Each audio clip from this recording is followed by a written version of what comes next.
예, 제 곡 제목은 삼중협주곡이라고 해서 그 삼중, 그래서 세 악기 그룹을 이렇게 나누었어요. 이렇게 국악의 신화위 합주단과 그리고 국악의 타악 합주단, 그리고 서양 오케스트라. 그 중에 뭐 타악 합주단은 사물놀이라 그래가지고 타악기 4명인데 국악 타악 2명과 서양 타악 2명을 합쳐서 이렇게 타악 합주를 만들어서 이 세 그룹이 이렇게 화합하고 경쟁하고 이렇게 서로 대결하면서 노는 그런 음악판을 만들고 싶었고요. 제가 국악 이 음악에서는 이렇게 신화위 합주단과 타악 합주단이 제가 방금 선생님께서 말씀하신 열정을 대변한다고 이렇게 컨셉을 잡았는데, 제가 이 작품을 착수하기 이전에 국악 음악 중에서도 좀 이렇게 수제천 같이 이렇게 정악 쪽이라든지 좀 굉장히 음악이 정갈하고 깔끔하고 얌전해요. 하지만 신화위라든지 사물놀이 같은 경우는 굉장히 음악이 변덕스럽죠. 그래서 제가 듣는 입장에서 저 사람들 빨라졌다, 느려졌다, 흥분됐다, 점잖아졌다. 그래서 제가 느끼는 그 열정은 약간 변덕과 비슷했던 것 같아요. 그래서 작곡가로서 저 사람들은 왜 저렇게 연주하지? 저걸 만약에 악보로 그리면 어떻게 그리지? 약간 갈팡질팡 알 수 없는 느낌. 그래서 제가 이 곡을 할 때에는 서양 오케스트라는 제가 그래도 제 전공상 잘 알고 있고 국악은 음악을 전공했지만 잘 모르고 있는데, 그래서 그 두 개를 국악을 이렇게 굉장히 열정에 하는 게 굉장히 다변화, 그 변덕이라고 생각을 했고요. 양악 오케스트라는 그냥 조금 더 그 변화가 비교적 없는, 그래서 그 두 개를 이렇게 병치해서 이렇게 수직적으로 수평적으로 이렇게 합해서 이렇게 음악을 만들려고 했습니다. 일단 음악 같은 경우는 그 세 부분에 대한 이렇게 저 같은 경우 그 세 부분에 대한 특징을 음악 처음에 이렇게 제시를 해요. 서양 오케스트라가 나올 때는 이게 비교적 리듬이라든지 움직임이 패턴 있게, 그 다음에 신화위 나올 때라든지 타악 합주가 나올 때는 그 패턴이 비교적 느껴지지 않고 좀 이렇게 변덕스럽게 이렇게 가는데, 그것이 그 세 개의 파트가 음악 맨 마지막에 다 합쳐집니다. 그럴 때 예를 들어 서양 오케스트라 같은 경우는 늘 하던 거를 해요. 그렇기 때문에 아마 그 부분을 들었을 때 여러분들이 느끼실 포인트는, 쟤는 굉장히 얌전하고 얌전하고 이렇게 차분한데 저 친구는 굉장히 변덕스럽고 날뛰는구나, 약간 그런 느낌 있죠. 그래서 만약에 그 쌍둥이가 있는데 한 명은 굉장히 얌전하고 한 명은 굉장히 얌전하지 않고 이게 활발한 아이를 보는 부모의 심정을 생각을 하자면, 그래서 뭉쳐진 소리는 하나지만 그 소리 군이 이렇게 다른 거죠. 그래서 그것을 나누어 들으면 재밌을 것 같습니다.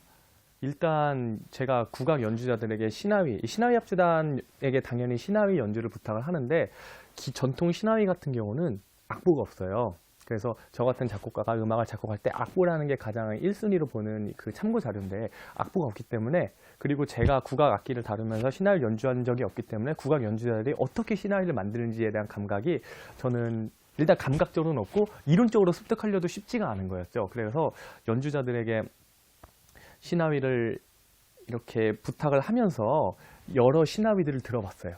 그럼 여러 신화위를 들으면서 이렇게 뭐 신화위 안에서 나타나는 여러 가지 흐름들을 연주자들이랑 얘기를 해서 제 음악 안에는 연주자들이랑 같이 연습을 하면서 만들어 나갔죠. 저는 약간 이 음악에 이러한 부분이 절시되었으니까 이 부분에서는 굉장히 변덕스럽고 빠르고 화려한 신화위가 나왔으면 좋겠다.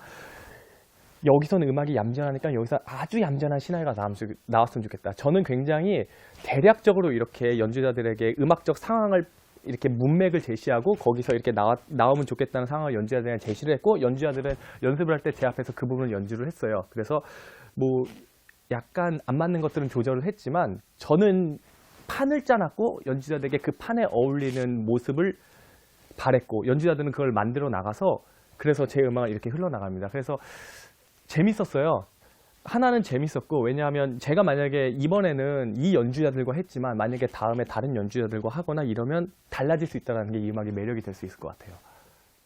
일단 저 같은 경우는 국악이라는 게 한국에 살면서 너무 당연하게 국악 하는 사람들도 많이 있고, 한국에는 국악이 많이 있지만 제가 전공상 이렇게 국악을 할 생각을 많이는 못했던 것 같아요. 근데 이번에 한국예술창작 아카데미에서 이런 좋은 기회를 이렇게 제시를 해주셔가지고 저에겐 굉장히 좋은 기회라고 생각했어요.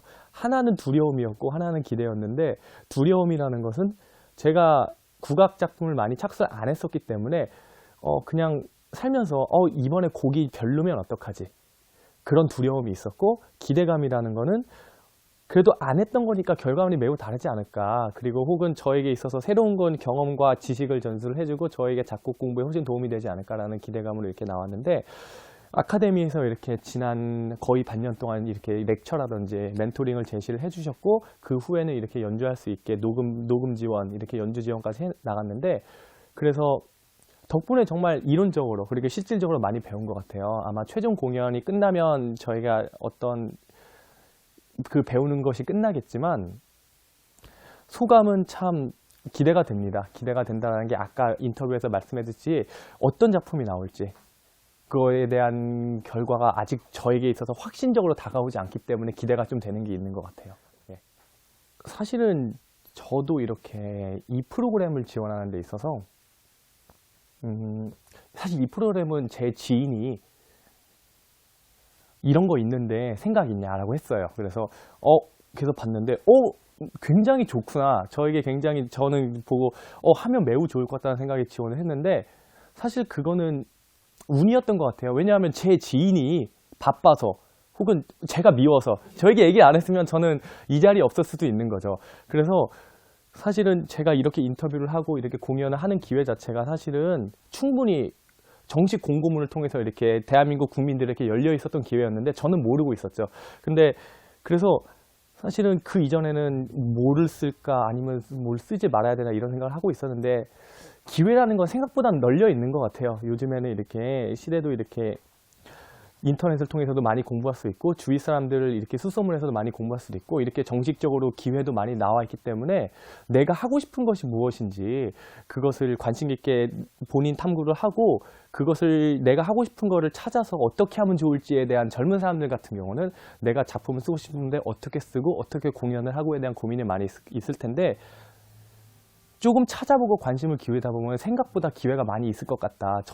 제가 우연히, 사실 제 입장에서 우연이지만, 우연히 이 기회를 이렇게 잡아서 공연하는 것처럼 여러분들도 이렇게 기회가 항상 있으니까 이렇게 주위를 찾아보고 기회를 잡으셔서 좋은 경험을 만드셨으면 좋겠습니다.